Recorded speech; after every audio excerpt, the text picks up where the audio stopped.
Economic pressure. دیکھیے ابھی تو آپ نے ایشین ڈیولپمنٹ آؤٹ لک کی جو بات کی وہ یہ کہتے ہیں کہ 3.9% جی ڈی پی گروتھ ہے اور یہ مالی سال 2019 کا 2020 اس سے بھی برا ہو جائے گا. یعنی کہ اگر یہ کہنا کہ شاید اگلے سال 2020 میں کسی قسم کی چھوٹ مل جائے گی بے روزگاری کے حوالے سے تو وہاں نہیں ملنے والی. اور مہنگائی والا معاملہ جو ہے سب یہ ہے کہ تقریباً 500 ارب روپے کا ٹیکہ ابھی آلریڈی پچھلے 3 مہینوں میں پاکستانیوں کو لگا ہے. یہ تو ایک بہت ہی گمبھیر صورتحال. ظاہری بات ہے کہ رحمان کہ جو عام مارکیٹ کے اندر بھی پرائزز اوپر جا رہی ہیں جس طرح ڈاکٹر صاحب کہہ رہے ہیں, تو ابھی اس پروگرام کے شروع ہونے سے پہلے بات ہو رہی تھی ڈالر کی کہ آپ ڈالر بیچ سکتے ہیں, خرید نہیں سکتے مارکیٹ سے, اور خرید بھی رہے ہیں تو بہت ہی 146 اور 147 کا بلیک مارکیٹ میں جو بک رہا ہے. یہ صورتحال تو کافی امپیکٹ کرے گی آنے والے دنوں کے اندر حکومت کو. اکانومی میرے لیے راکٹ سائنس کے قریب ہی کوئی چیز ہے. میرا خیال ہے فاروق سلیم صاحب جو ہے وہ ٹیکنیکل ایکسپرٹ ہیں, تو انہوں نے جو باتیں کی میں اس سے ایگری کروں. مگر میں ایک عام بندے کے پرسپیکٹیو سے بات ضرور کروں گا کیونکہ میں جب باہر ہوں نا, میں ایک اس معاشرے میں رہتا ہوں, میں جاتا ہوں خریداری کرتا ہوں, گھر کی گروسری جب لینے جاتے ہیں تو وہاں پر جا کر آپ دیکھیں ہر چیز کی قیمت بڑھ چکی ہے. آپ لوگوں سے بات کریں اور کچھ بڑے بیسک ایشوز ہوتے ہیں جو کہ براہ راست مطلب پراپرٹی کی قیمتیں اوپر نیچے ہوتی ہیں, عام بندے کو فرق نہیں پڑتا. مگر جب آپ بجلی کی قیمت بڑھائیں گے, جب آپ گیس کے بل, یہ ہر مہینے ہے نا, یہ ڈیلی ہاؤس ہولڈ کے خرچے, چھوٹی چھوٹی جو گھر کے استعمال کی چیزیں, دالیں, سبزیاں, فروٹ, ان کی جب قیمتیں بڑھتی ہیں تو دال مونگ 12.2% بڑھی, لہسن 11%. سر میں یہی تو کھیرا 45%. مجھے نہیں پتا اسد عمر صاحب اپنے گھر کا سودا سامان جو ہے وہ خود لینے جاتے ہیں, اگر وہ جائیں یا یہ وزراء اگر خود سامان لینے جائیں تو ان کو پتہ چلے کہ مہنگائی کے اس وقت حالات کیا ہے. اچھی خاصا جو تنخواہ دار آدمی جو ہے وہ بھی جو ہے وہ یہ سوچنے پر مجبور ہو جاتا ہے کہ بھائی حالات جو ہے وہ باہر کوئی اچھے نہیں ہیں. تو یہ تو ایک جنرل سینٹیمنٹ ہے, اور اس میں آپ ایڈ کر لیں بجلی کی قیمتیں, گیس کے بل. آپ گیس کے بلز اور بجلی کے بلز کا اٹھا کے دیکھ لیں. لوگوں کا یہ آپ کے جو کیمرہ مین ہیں, جو آفس میں کام کرنے والے, جو ہمارے ارد گرد لوگ ہیں, جو ہمارے آفس بوائز ہیں, وہ ہمیں آ کر بتاتے رہے جی کہ ہمارا جو تنخواہ ہے وہ ہماری 18,000 ہے, ہمارا جو گیس کا بل آیا ہے وہ 14,000 روپے بل آیا ہے, تو آپ مجھے یہ بتائیں کہ ہم یہ بل جو ہے وہ کہاں سے دیں. مگر اس میں ایک چیز اور جو پولیٹیکل ایلیمنٹ ہے, معیشت وہ چیز ہے. دیکھیں اس سے پہلے نون لیگ کے جب 2013 میں حکومت آئی تھی ان کے لیے 2 بڑے مسئلے تھے, وہ ٹھیک کہتے ہیں, ایک دہشت گردی تھا, ایک لوڈ شیڈنگ تھا. دہشت گردی میں سیکیورٹی کا ایلیمنٹ آ جاتا ہے, چلیں آپ کے ساتھ کچھ اور لوگ کام کرنے والے. معیشت وہ چیز ہے جس کا واحد اگر الزام آئے گا, جس کا مدعا اٹھانا پڑے گا, وہ تحریک انصاف کی اس حکومت کو اور ان وزراء کو اٹھانا پڑے گا. ان کے ساتھ برڈن شیئرنگ کرنے کے لیے کوئی اور نہیں آئے گا. جو لوگوں کو یہ اگر آپ بات بتائیں گے کہ جی کہ پہلے 2-3 سال مشکل ہیں, پھر آگے چیزیں جو ہیں, یہ کون سی نئی بات. آپ ایک عام آدمی سے جا کر کہیں, آپ اس کو کنونس کرنے کی کوشش کریں, اسے کہیں کہ جی کہ اچھا یہ پہلے 2-3 سال مشکل ہیں, آگے ٹھیک ہو جائے گا. وہ پہلے بھی کئی دفعہ یہ سوچ چکا. یہ جو لانگ ٹرم کی آپ بات کریں گے, ظاہری بات ہے کہ امیجیٹ جو پریشر ہوتا ہے, جو فوری پریشر ہوتا ہے, وہ آدمی کو محسوس ہوتا ہے, نہ کہ 3 سال بعد. جو عارف حمید بھٹی صاحب سمت کے تعین کے اندر لڑکھڑاتا ہوا ہم دیکھ رہے ہیں, جن توقعات اور امیدوں کے ساتھ ان کو کروڑوں لوگوں نے الیکٹ کیا تھا, اس میں کہیں نہ کہیں ان کو ذمہ داری اب آگے اٹھانی پڑے گی کہ ڈیلیور کرنا ہے. ماضی میں تو جو بھی لوگوں نے جو بھی بدحالی کی معیشت کے ساتھ یا اور سارے ایشوز کے ساتھ, تو آپ اس کو کس طرح دیکھ رہے ہیں؟ خدا کی قسم مہنگائی کا جن بھوت ہر گھر میں لوگوں کو اس طرح خوفزدہ کر رہا ہے. بزرگ آدمی جو دوائی لیتا جاتا ہے, مہنگائی کا بھوت اس پر حاوی ہوتا ہے, وہ 3 بیماریاں اور لے لیتا ہے. نوجوان بے روزگاری اور تعلیم کی فیس نہ دینے کے لیے مہنگائی کے بھوت روزانہ اس کو کاٹتے ہیں, اور وہ اپنے آپ کو بچاتا ہے, سارا دن ڈرتا ہے, خوف رہتا ہے کہ یہ مہنگائی کا بھوت. بچے دودھ پینے کے لیے مہنگائی کا بھوت ان کے گھر میں جاتا ہے, اور ماں اسے چیخنے چلانے پہ دودھ نہیں دیتی. عورتیں جنہوں نے گھر کا روزمرہ کی زندگی گزارنی ہوتی ہے, روزانہ جیتی ہیں, روزانہ مرتی ہیں. میاں کو کہتے ہیں پہلے جو چیز روزانہ میں ایک چیز لاتی تھی 500 روپے میں, اب وہ 900 روپے کی ہو گئی ہے. اور 90% اب میں پاکستان کی وہ پاپولیشن بتا رہا ہوں جو مہینے کی گروسری نہیں خرید سکتے. اگر دیہڑی لگ گئی تو 5 روپے کا ادرک لے لیا, 200 روپے کی ٹماٹر لے لیا, یہ زندگی گزار رہے ہیں. تو جو آپ نے پہلے فرمایا تھا امیدیں یا لوگوں نے ان سے باندھ لی, لوگوں نے نہیں باندھی, انہوں نے وعدے بلند و بالا کیے تھے کہ ہم آپ کو آتے ہی 800 ارب دے دیں گے. ہم IMF کے پاس نہیں جائیں گے, روزانہ 10 سے 12 ارب روپیہ کرپشن کا جاتا ہے, وہ عوام پہ لگائیں گے. تو مجھے بتائیں, پہلے والے بھی کہتے تھے معاشیت ختم ہے, لٹ گئی ہے, تباہ ہو گئی ہے. اس سے پہلے آپ کو یاد ہوگا پیپلز پارٹی کی حکومت آئی تو اسحاق ڈار معافی چاہتا ہوں, وہ فنانس منسٹر بنے, انہوں نے کہا جی خزانہ خالی ہے, ملک ہی تباہ ہونے والا ہے, میں چھوڑنے لگوں. تو لہذا حکمرانوں کو معاشی دہشت گردی پہ انہیں کوئی ڈائریکشن بنانا ہو. کیا ٹیکس کلیکشن میں بہتری آئی؟ کیا کرپشن میں خاتمہ ہوا؟ کیا ٹیکس بجلی چوری گیس چوری میں ہوا؟ تو میرا خیال ہے یہ اپنی ذمہ داریوں سے فرار نہیں ہو سکیں گے.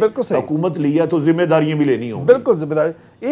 ایک اور جو ڈاکٹر صاحب آپ کے پاس آؤگا, رحمان صاحب اور بھٹی صاحب کے پاس, اسد عمر صاحب نے کل جو ایک بام شیل جو گرایا ہے, وہ ایک ان کا پہلے جو بیان تھا جب شاہد خاقان عباسی صاحب کے زمانے میں ایک ایمنسٹی اسکیم اناؤنس ہوئی تھی, تو انہوں نے کیا کہا تھا وہ بھی سن لیجئے, اور پھر اس کے بعد اب ان کا بدلتا ہوا بیان وہ بھی سناتے ہیں. پہلے جو 2018 کے اندر انہوں نے کہا وہ ذرا سنائیے گا کہ ایمنسٹی اسکیم میں حکومت دعوت دیتی ہے کہ کالا دھن سفید کر لیں, ذرا سنائیے گا پلیز. جی ڈاکٹر فیروز حسین صاحب آپ سے لوں گا. ظاہری بات ہے کہ پچھلی حکومتوں کا لینا دینا بہت ہے اس معیشت کو بدحالی میں, لیکن اس طرح کے بیانات میں تبدیلی اگر آپ کی آئے گی تو پھر لوگ آپ سے آپ کی ڈائریکشن کے اوپر سوال ضرور اٹھائیں گے. دیکھیے 1 درجن ایمنسٹی سکیمز تو مجھے زبانی یاد ہیں جو پچھلے کچھ سالوں میں ہم نے دیکھی. ایوب خان سے معاملہ شروع ہوا تھا, انہوں نے پہلی ایمنسٹی سکیم لے کے آئے 1958 میں, پھر 69 میں یحییٰ صاحب ایک سکیم لے کے آئے, 76 میں ذوالفقار بھٹو صاحب کی ایمنسٹی سکیم آئی, 86 میں ضیاء الحق صاحب آئی, 97 میں نواز شریف صاحب کی اپنی ایک سکیم آئی, پھر مشرف صاحب کی سکیم آئی, اور 2016 میں اور پھر 2018 میں نواز شریف کے تحت 2 ایمنسٹی سکیم ایک ہی حکومت کے دوران آئی. 2018 والی سکیم میں جو ہدف رکھا گیا تھا وہ $4,000 ملین کا رکھا گیا تھا, اور ویسا ان کو وصولی ہوئی تھی $30 ملین کی, جو شاہد خاقان عباسی صاحب کے اس میں جو 2018 والی میں. بالکل صحیح. اب مطلب 1% ہدف بھی پورا نہیں ہوا تھا. وہ آئنسٹائن کہا کرتا تھا کہ اگر آپ بار بار ایک ہی ایکسپیریمنٹ کو رپیٹ کر رہے ہیں اور آپ کی امید ہو جائے کہ اس دفعہ رزلٹ مختلف نکلے گا, تو یہ انہوں نے آئنسٹائن نے کہا کہ یہ ڈیفینیشن ہے انسینٹی کی, بے وقوفی کی. اب یہاں پہ 12 سکیمیں میں نے آپ کو گنوا دی اور یہ 12 کی 12 فیل ہو گئی تھی. یہ حکومت کو کون ایسی ایڈوائس دیتا ہے, کون مشورہ دیتا ہے؟ تاجر برادری کا بڑے پرزور اصرار پہ.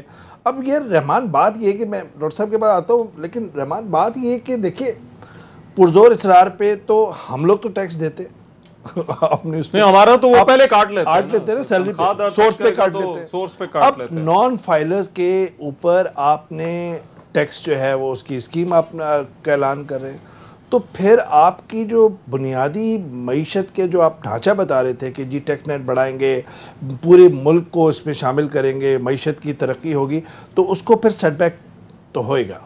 دیکھیے وہ اسد عمر صاحب کا میں بیان سنا تو جو آپ نے چلایا, انہوں نے کہا کالا دھن سفید کرا لیں اور کوئی جو ہے وہ سوال نہیں ہوگا وہ والی اسکیم کا. تو یہاں پر تو وہ ان کو اس زحمت سے بھی بچا رہے ہیں میرا خیال ہے. اسد عمر صاحب جو ہے وہ اتنی سہولت پیدا کرنا چاہتے ہیں کہ کسی کے لیے یہ بھی زحمت نہ ہو کہ وہ کالا دھن سفید کرانے کے لیے جو ہے وہ خود کیوں جائے, کیوں وہ کہتے ہیں ٹھیک ہے آپ نان ٹیکس فائلر رہیں اور آپ پراپرٹی بھی خرید سکتے ہیں, آپ گاڑیاں بھی خرید سکتے ہیں, آپ جو چاہے جو ہے وہ کر سکتے ہیں, تو آپ کو کوئی زحمت نہیں اٹھانی پڑے گی.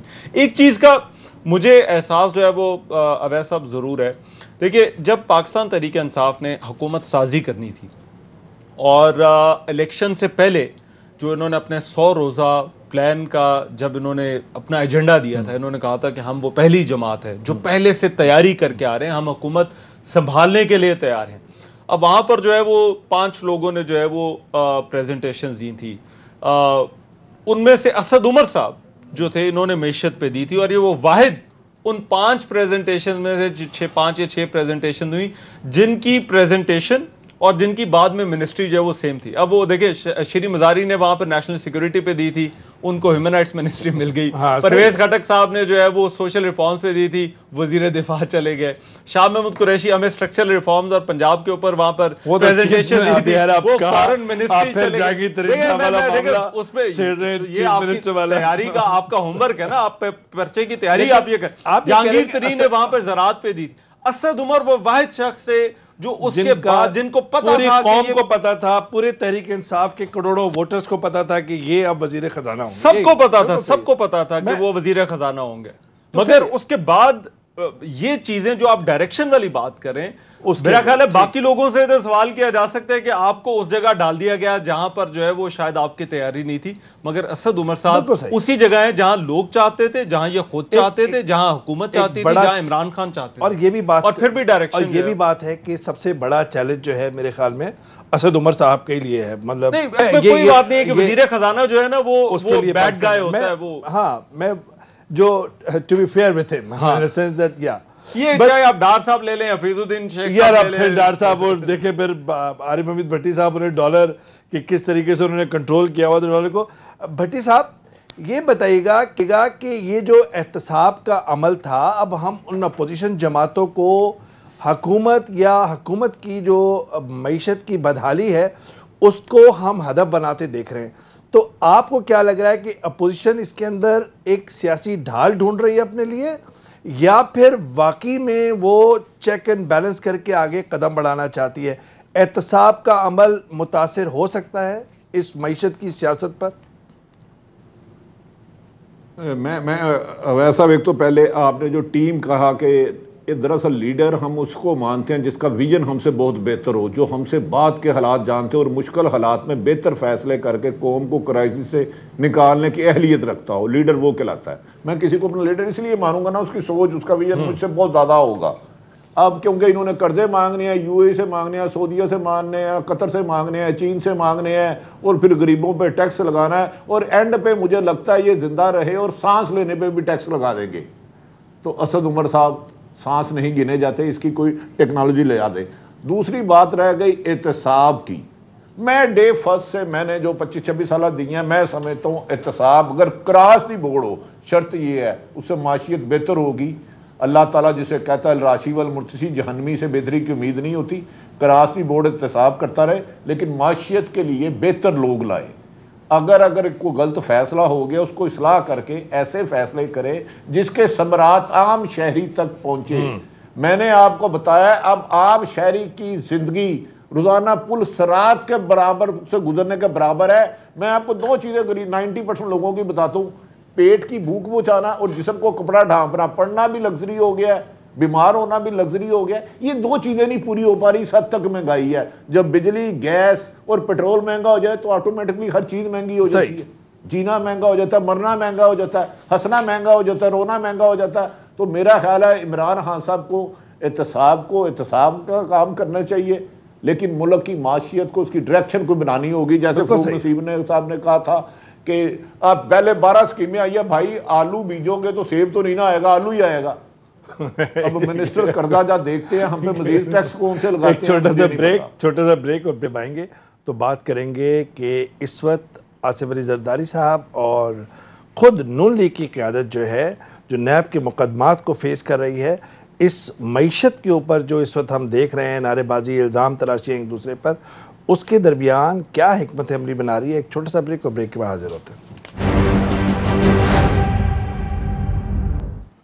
ناظرین ویلکم بیک. اور ظاہر بات ہے ڈاکٹر فاروق صاحب کے معیشت پہ بات کی ہے سارا کچھ, لیکن اس کا امپیکٹ جو ایک بہت بڑا ویژن کا ایک انٹرگرل پارٹ تھا یا بیسک ایلیمنٹ تھا عمران خان صاحب کی حکومت کا, وہ تھا احتساب. اب ہمیں لگ رہا ہے کہ نون لیگ پاکستان پیپلز پارٹی وہ ایک طرح سے انہوں نے ہدف بنایا ہوا ہے حکومت کو, معیشت پر ان کو کرٹیسائز کرے. آپ سمجھتے ہیں کہ یہ ایک سیاسی ان کی ایک چال ہے یا اس سے آنے والے دنوں کے اندر احتساب کا عمل متاثر ہوگا؟ دیکھیے, ایک بنیادی غلطی میں سمجھتا ہوں جو پی ٹی آئی حکومت سے ہوئی یا پی ٹی آئی کی پارٹی سے ہوئی, وہ یہ تھی کہ انہوں نے کرپشن اور معاشی پالیسی کو جوڑ دیا. دیکھیے, میں یہ سمجھتا ہوں کہ اس وقت پی ایم ایل این کے اندر یا پیپلز پارٹی کے اندر اسٹریٹ پاور کی کسی قسم کی کوئی کیپیسٹی نہیں ہے, کیونکہ ان کے پاس بیانیہ نہیں ہے. اگر آپ نے اسٹریٹ پاور کرنی ہے, اگر احتجاج کرنا ہے سڑکوں کے اوپر, تو آپ کو ایک بیانیہ چاہیے ہوتا ہے. یہاں پہ کرپشن بچاؤ بیانیہ عوام خریدنے کے لیے تیار نہیں ہوگی, تو ان کے پاس حکمت عملی تو کوئی ایگزسٹ نہیں کرتی. مل گیا ان کو, دیکھ لیجیے بیانیے کی بنیاد پہ ریلیف مل گیا ان کو, یا بیانیے کی تبدیلی پہ ریلیف مل گیا. میں رحمان سے انپٹ لیتا ہوں اور پھر میں آپ کی طرح ہوتا. رحمان, آپ ایک دوسرے کے ساتھ بات کر سکتے ہیں ظاہر بات ہے پلیز. نہیں مگر میرا اس پہ تھوڑا سا نقطہ نظر جو ہے میرا خیال ہے مختلف ہے. پاکستان تحریک انصاف کے بہت سارے لوگوں سے ہماری بات ہوئی ہے. 2018 کا جو الیکشن پاکستان تحریک انصاف نے جو لڑا تھا وہ احتساب کے نعرے پہ لڑا. انہوں نے کہا جی یہ چور ہیں, ہم نے ان کو پکڑنا ہے اور یہ کرپٹ رہے, اور اب جو ہے وہ ہم حکومت میں آئیں گے تو ہم ان کو چھوڑیں گے نہیں.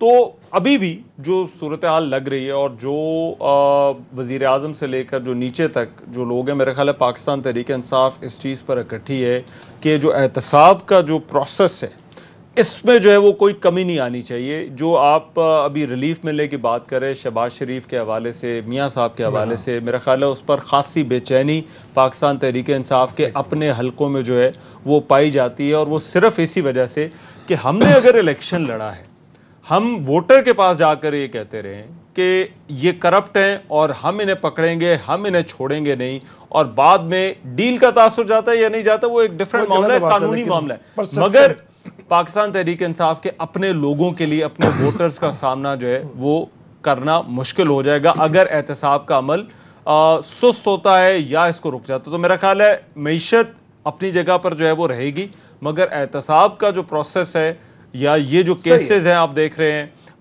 ان میں شاید اور تیزی آ جائے. ایک چیز میں ایڈ کر دوں, جو نیب کا ادارہ ہمارے یہاں ہے اس کے پاس کسی قسم کی قابلیت نہیں ہے وائٹ کالر کرائم کو پکڑنے کی. تو آپ پروسیس سے چلتے جائیں آپ, لیکن کنوکشن نہیں ہو پاتی. بھٹی صاحب یہ جو رحمان اظہر صاحب بات کر رہے تھے اس سے آگے آپ اس کو نقطے کو آگے بڑھائیے. میں آپ کو یقین سے کہہ رہا ہوں احتساب پہ کمپرومائز نہیں ہوگا. لکھ لیں اپوزیشن اس پوزیشن میں ہی نہیں کہ وہ کوئی چیز بیچ کے لوگوں کے سڑکوں پہ لائے. اس کی میں ایک مثال دے دیں تو ان کا عوام کے ساتھ کوئی تعلق نہیں ہے ہمارے اپوزیشن کا. آپ کو یاد ہوگا محترم نواز شریف صاحب کے بارے میں پاناما کیس آیا, جے آئی ٹی بنی, زرداری صاحب اور بلاول صاحب اور پوری پیپلز پارٹی کے بیانات نکال لیں. جو زہر اگلنا تھا یہ اگلا, رضائن کیوں نہیں دیتے, یہ کرپٹ ثابت ہو گیا, عدالتوں نے کر دیا ہے, یہ چور ہیں, ڈاکو ہیں. ایون کہ محترم آصف علی زرداری صاحب نے کہا ناسور ہیں, یہ ملک کے مجرم ہیں, چور ہیں, ڈاکو ہیں. اور نواز شریف صاحب نے زرداری صاحب کے بارے میں شہباز صاحب فرماتے تھے گلے میں پٹا ڈال کے گھسیٹوں گا, میں پیسہ لڑاؤں گا سرے محل کا 600 بلین یا فلاں بلین.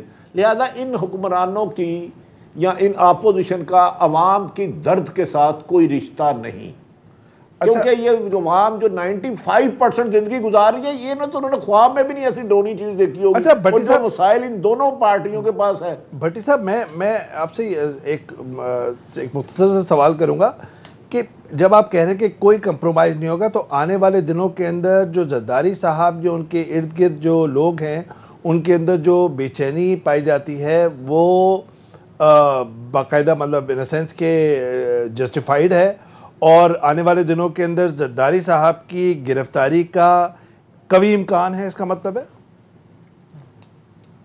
اچھا میں ایک گزارش کرتا ہوں, پری بارگیننگ احتساب کا حصہ ہے. نواز شریف صاحب بھی کر رہے ہیں, یہ پروگرام ریکارڈ رکھ لیں. اور زرداری صاحب نے 4 دن پہلے جو ان کے پرانے موسم رہے ہیں جنہوں نے 2 مثالیں بھیج دی ان سے ملاقات کی ہے, ان کی لوکیشن آپ چیک کرا لیں. پری بارگیننگ کر لیں گے تو ایک الگ ایشو ہے, اس کا تو میں نہیں کہہ سکتا, اس کی تو قانون اجازت دیتا ہے. اور اسلام آباد کے ایک بہت بڑے اہم گھر میں اکثر گرد چمک اور بارش کے ساتھ چیخو پکار کی آواز آ رہی ہے, جب وہ میرے بھائی ابھی اظہر نے کہا ہے, کیونکہ اس پہ وزیر اعظم کسی بھی قسم کا کمپرومائز کرنے کے لیے تیار نہیں 2 پاور کو. تو زرداری صاحب اگر پری بارگیننگ کر کے نکل جاتے ہیں تو وہ یہ نیب کا قانون ہے. ادروائز احتساب حکومت کو صرف اپنی ڈائریکشن معاشیت کو بہتر کرنے کے لیے رکھنی چاہیے. نیب کو کہا نیب کو کرنا چاہیے, یہ اپوزیشن حکومت کے لیے اس لیے نہیں رکاوٹ. ہاں حکومت کے لیے سب سے بڑی جو بری اپوزیشن ہے نا وہ ان کی بیڈ گورنرز ہے, معاشیت کو بدحالی تک لے جانے والی سکیمیں ہیں, اسے بہتر کرنا چاہیے. انہیں اپنے آپ سے ڈرنا چاہیے, اپوزیشن سے. بالکل ٹھیک ہے. میں صرف ایک چیز اگر کامنٹ اگر کر دوں, یہ جو معیشت کی جو صورتحال ہے نا, اگر یہ کچھ سال 1.5 سال اسی طرح سے چلتی رہی تو پھر ہم یہ جو بات کر رہے ہیں نا کہ شاید اپوزیشن کے پاس بیانیہ نہیں ہے, تو ان کے پاس بیانیہ آ جائے گا, کیونکہ لوگوں کے جو حالات ہیں, لوگ اگر ابھی لوگ اس طرح سے سوچ رہے ہیں کہ یہ حکومت جو ہے وہ ناکام ہو چکی ہے, تو خیال ہے اپوزیشن کے لیے بھی لوگوں کو نکالنا, اپنے لیے بیانیہ بنانا, ان کیسز سے ہٹ کر جو ہے وہ توجہ کسی اور طرف کرنا وہ بڑا آسان ہو جائے گا اپوزیشن کے لیے. جی ڈاکٹر صاحب جو اس کے پولیٹیکل امپلیکیشنز ہیں وہ تو ٹھیک ہے، لیکن جیسے ابھی عارف حمید بھٹی صاحب کہہ رہے تھے کہ پلی بارگین والا ہے جو گھوٹکی کے اندر، عمران خان صاحب نے بھی اس کا اشارہ کیا کہ آپ عوام کی لوٹی ہوئی جو رقم ہے وہ واپس دے دیں اور پھر جائیں، ایک طرح سے انہوں نے، اور فواد چودھری صاحب اور دوسرے وزراء بھی یہ کہتے رہے. آج ہم نے دیکھا کہ جو زرداری صاحب کے قریبی ساتھی ہیں خالد قدوائی صاحب، انہوں نے 60 کروڑ لگ بھگ اتنی مالیت بتا رہے ہیں، اس کا پلاٹ انہوں نے دے دیا اور جعلی بینک اکاؤنٹس کے پہلے ریفرنس میں ایک پیش رفت اسے مان رہے ہیں. تو آپ سمجھ رہے ہیں کہ یہ ایک باقاعدہ سوچی سمجھی اسکیم ہوگی زرداری صاحب یا ان کے رخوا کی کہ پلی بارگین سے آہستہ آہستہ جتنے بھی لوگ ہیں ان کو نجات ملے؟ یہ اس طرح آپ دیکھیں؟ دیکھیے میرا ویو پوائنٹ یہ ہے کہ چاہے وہ نواز شریف صاحب ہوں، چاہے وہ زرداری صاحب ہوں یا اور کوئی سیاسی قیادت ہو اس میں سے، وہ اپنی سیاست کا سودا نہیں کریں گے. اگر وہ پلی بارگیننگ کر لیتے ہیں، اگر وہ کوئی پیسہ جمع کروا دیتے ہیں، ان کی سیاست تباہ ہو جائے گی. خود ماننا کہ خود مان لیا کہ جی ہم وہ کسی قیمت پہ کوئی پیسہ نہیں دیں گے، ایک دھیلا نہیں دیں گے. اور جب تک نیب کے پاس کسی قسم کی صلاحیت قابلیت پیدا نہیں ہوتی پیسے نکلوانے کی، بیرون ملک کے اکاؤنٹس فریز کروانے کی، اس وقت تک پیسہ پاکستان کو کوئی بھی بڑی سیاسی شخصیت دینے کو تیار نہیں. اچھا ڈاکٹر صاحب، جس طرح بھٹی صاحب کا ہے یا رحمان کا ہے یا جو میرا بھی اس طرح کا ہے کہ لگتا یہی ہے کہ زرداری صاحب کے گرد شکنجہ بہت تنگ ہو رہا ہے. آپ کو اور ہم سب کو نیب کی اہلیت کا یا اس کے جتنا فعال ہے وہ ہمیں پتہ ہے، اس کے باوجود آپ کو یہ شکنجہ مضبوط ہوتا نظر آ رہا ہے یا پھر زرداری صاحب کو آپ نکلتا دیکھ رہے ہیں؟ دیکھیے اس وقت جو انویسٹیگیشن آفیسرز ہیں نیب کے، آپ ان کا ذرا چیک کیجئے کہ ان کی ٹریننگ کہاں ہوتی ہے. ان کو ٹریننگ کے لیے سہالہ میں پولیس فاؤنڈیشن میں لے کے جاتے ہیں، وہاں پہ ان کی ٹریننگ ہو رہی. They have absolutely no training to prove white collar crime. ان لوگوں کو شکنجہ تنگ کرتے جائیں. ان کو خود بھی معلوم ہے کہ آپ ان کو پکڑ نہیں پائیں گے، ان کو کنوکٹ نہیں کر پائیں گے موجودہ جو آپ کے پاس صلاحیت ہے نیب کے اندر یا باقی لا انفورسمنٹ ایریاز کے اندر. بھٹی صاحب نے کہا کہ جو حکومت ہے، حکومت should really focus on economy. دیکھیے ابھی جو ڈاکٹر حفیظ پاشا صاحب نے جو 2 چیزیں انہوں نے بتائی ہیں، انہوں نے کہا کہ اگلے 3 مہینے کے اندر، اسی مالی سال کے اندر تقریباً 40 لاکھ پاکستانی اضافی پاکستانی غربت کی شرح سے نیچے چلے جائیں اور 10 لاکھ پاکستانی بے روزگار. جو ابھی ایس ڈی پی آئی کے اندر پورا ایک سیمینار تھا، یہ بہت بڑے نمبرز ہیں، سارے اکانومسٹ جو موجود تھے. اور یہ اصل بیانیہ تھا پی ٹی آئی حکومت کا کہ ہم نے غربت دور کر دینی ہے اس ملک سے اور بے روزگاری دور کرنی ہے. ایک چھوٹا سا بریک، اور بریک کے بعد اسی گفتگو کو جاری رکھے عارف حمید بھٹی صاحب، رحمان اور ڈاکٹر فاروق سلیم صاحب. ناظرین ویلکم بیک، اور بات کر رہے ہیں اس پورے پروگرام کے اندر احاطہ کرنے کی کوشش کر رہے ہیں کہ پاکستان کے اندر جو معیشت کی بدحالی ہے، حکومت کی جو پالیسیاں ہیں اور پھر اس کے اوپر جو سیاست ہے، اور ساتھ ساتھ میں اس کا امپیکٹ آنے والے دنوں کے اندر احتساب کے عمل پر. عارف حمید بھٹی صاحب، سب سے پہلے میں آپ کے پاس کنکلوڈنگ، ظاہر بات ہے یہ سیگمنٹ ہے، تو آپ یہ بتائیے گا کہ آپ کے خیال میں چاہے جتنی بھی اہلیت کی کمی ہو نیب کے اندر، آنے والے دنوں کے اندر زرداری صاحب کی آپ گرفتاری کا قوی امکان دیکھ رہے ہیں؟ احتساب کا عمل جو ہے آپ کہہ رہے ہیں کہ کوئی کمپرومائز صاحب، ویسے سب یہ ریکارڈ رہے گا نا، ریکارڈ کا حصہ میری باتیں تو نہیں ہے. ایک تو وائٹ کالر ٹریس کرنا، میں نے ایف آئی اے کو 25 سال کور کی ہے، مشکل ہے لیکن ناممکن نہیں. اور جے آئی ٹی کی رپورٹ آپ کے پاس بھی مجھے موجود ہوگی، میں بھی آپ کو بھیج دیتا ہوں. اس کو میں نے اعتزاز احسن سمیت کئی وکلا کو دکھائی ہے. ان کا خیال ہے اس میں بہت ساری ایویڈنس ہے، ان کا خیال ہے، آئینی ماہرین کا، میرا نہیں ہے، آئینی ماہرین کا ہے. تو مجھے نہیں لگتا کہ اس میں پری بارگیننگ کے علاوہ ان کے لیے کوئی گنجائش ہو. اسی وجہ سے اچانک ملاقاتیں جیلوں سے کرتے کرتے گلے شکوے بلاول صاحب، نواز شریف صاحب سے کرتے رہے، کیونکہ ان کو تھوڑا سا ریلیف مل گیا، عدالتوں کا حق ہے بیل دینا. لیکن پردے کے پیچھے کچھ نہ کچھ تو ہوتا ہے نا جو ایک دم پردے میں گڑگڑاہٹ آتی ہے. جب میں رحمان، ایک تو یہ کہ بلاول اس وقت ایک جارحانہ انداز اختیار کیے ہوئے ہیں، جو ہماری اطلاعات ہیں کہ کل جب وہ گڑی خدا بخش کے اندر ذوالفقار علی بھٹو صاحب کی جو ڈیتھ اینیورسری ہے، جو عہد و پیما ہوتے ہیں، تو وہ جارحانہ انداز رکھیں گے، لیکن شاید جس طرح وہ اداروں کو تنقید کا نشانہ بن رہے تھے شاید اس میں کچھ کمی آ جائے. آپ کو ایسا لگتا ہے یا ان کا ایگریسو ٹون رکھیں گے؟ اس کو سیدھا کر لیتے ہیں. کیا آپ کو اسٹیبلشمنٹ کے خلاف جو ان کا ایک ہلکا سا لگ رہا تھا بیانیے میں، آپ خود ٹرین مارچ میں بھی تھے، وہ کنٹینیو رہے گا؟ میرا خیال ہے وہ کنٹینیو رہے گا. دیکھیں جہاں پر ایک طرف بلاول بہت زیادہ جارحانہ رویہ ہے، دوسری طرف یہ بھی مت بھولیے کہ آصف علی زرداری بالکل خاموش ہے. وہ تو بالکل، تو ان کی جو خاموشی دسمبر ہے سے خاموش ہیں، وہ ان کی جو خاموشی ہے وہ بڑی معنی خیز ہے. اور میرا خیال ہے کہ وہ ابھی بھی کوئی درمیان کی صورتحال جو ہے ہمارے ایک دوست تھے ابھی بھی جو ہے وہ ان کی دلچسپی ہے کہ کوئی درمیان کی صورتحال جو ہے وہ نکل آئے. ہمارے دوست تھے جو زرداری صاحب کو 3-4 دہائیوں سے جانتے ہیں، اور وہ کہتے ہیں کہ اگر ان کا مائنڈ سیٹ آپ پڑھنے کی کوشش کریں تو وہ ہر وقت چاہے وہ چیخیں پکاریں، چاہے دفاعی حکمت عملی اپنائیں، ان اسٹیبلشمنٹ سے ڈیل کرنے کے لیے تیار ہیں. آپ بھی یہی بات کر رہے تھے. نہیں، میں ایک اور انداز سے بات کر رہا ہوں. میرا صرف سوال ان کی خاموشی کے حوالے سے. اویس بھائی قطع کلامی کی معافی، دونوں معزز مہمان ہیں آپ کے. میں کہہ رہا ہوں آصف علی زرداری صاحب نے پری بارگیننگ کے لیے 2-3 میٹنگیں کر لی ہیں، اور بلاول تو بیچارے کو جو پرچی ملتی ہے وہ بولتے ہیں. یہ آپ مجھ سے بہت زیادہ بہتر خود کو جانتے ہیں. تو میں کہہ رہا ہوں ان کی گفتگو شروع ہو گئی ہے، پوری ہوتی ہے یا نہیں ہوتی یہ آنے والے وقت کا ہمیں انتظار کرنا ہوگا. میں ڈاکٹر صاحب اس ساری صورتحال کے اندر آپ سیاسی صورتحال کو، کیونکہ وہ تو نیب، احتساب، حکومت اور اپوزیشن کے درمیان تھا، تو آپ اس کو آگے کس طرح انفولڈ ہوتے ہیں؟ دیکھیے پہلی بات اویس توئی صاحب، میں ہمیشہ یہ کہتا ہوں کہ 1100 خاندان ہے پاکستان میں جو سیاست میں انوالوڈ ہیں، جو آپ کے M N As, M P As, senator سب کو جمع کر لیں. اس کے خلاف 3 کروڑ پاکستانی خاندان ایسے ہیں جن کا سیاست سے کوئی ڈائریکٹ تعلق نہیں، لیکن معیشت کا ان کا ڈائریکٹ اس کے اوپر امپیکٹ آتا ہے. تو جب تک معیشت کو ٹھیک نہیں کریں گے اس وقت تک سیاست چلتی رہے گی، اس کا کوئی خاص امپیکٹ پی ٹی آئی کے اوپر، حکومت کے اوپر نہیں آنے والا.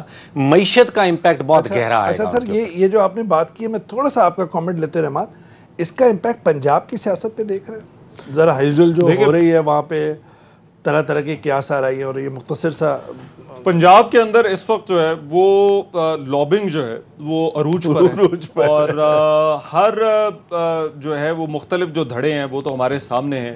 جہانگیر ترین اور شاہ محمود قریشی کی لڑائی کو بھی ملتان کے الیکشن سے جو ہے وہ جوڑا جا رہا ہے. تو یہ چھوٹے چھوٹے، یہ بہت نیچے کے لیول تک جو ہے وہ یہ لڑائیاں جو ہے وہ پہنچ چکی ہیں. تو میرا خیال ہے پنجاب کے اندر اس وقت وہ ہم الیکشن کے اوپر جائے نا یہ کور کرنے، تو ایک جگہ لکھا ہوتا ہے انشاءاللہ ایم پی اے، انشاءاللہ ایم این اے. تو میرا خیال ہے پنجاب میں اس وقت انشاءاللہ وزیر اعلیٰ جو ہے وہ بہت سارے عارف حمید بٹی صاحب کنکلوڈنگ 15-20 سیکنڈ، اس کے ساتھ ہی پروگرام اپنے انشاءاللہ وزیر اعلیٰ اختتام کریں گے. وزیر اعلیٰ پنجاب کی تبدیلی کے 100% امکان ہے، 100% امکان ہے، اور عمران خان 3 دن سے اس کے نام کے لیے ڈسکس کر رہا ہے. ایک لاہور کا نام ہے، 2 اور نام ہے، کرتے ہیں نہیں کرتے. پھر میں کہہ دیتا ہوں غیب کا علم اللہ کے پاس ہے.